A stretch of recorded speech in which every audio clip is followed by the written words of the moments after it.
Vagari vemasvingo mati kudii.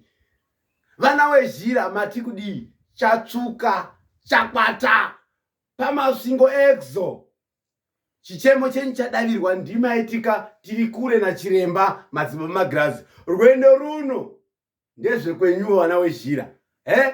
Madzimba magirazi vari kuuya. Musi wa 30 na 1 October. Mumasvingo mutauni masvingo paexo.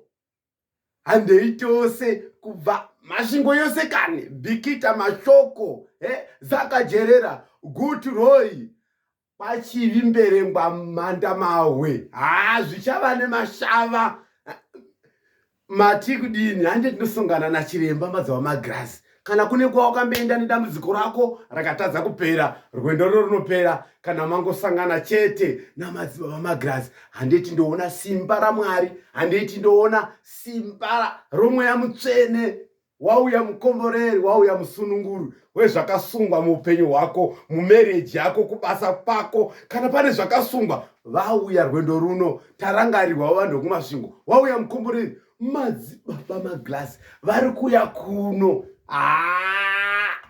Uyai navarwere venyu. Dambudziko rako nekukura kwaro hapana chinoramba kana tasvika tikasangana nechiremba madzibaba magirazi.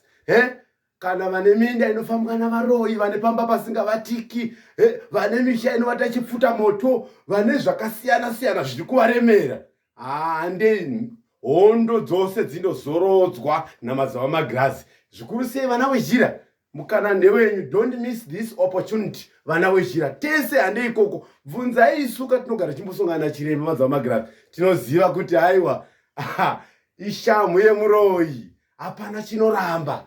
Handei zvindosunungurwa, handei tinonunurwa, handei tindokomborerwa. Vana wezhira woye, mururu kwamuri ingwa yomhuru, nokuti zvedu zvatoita, nokuti chiremba vatsikawo nyika yokwedu masvingo paexo. Handei tose nouwandu. Ndatenda vana wezhira. Thank you.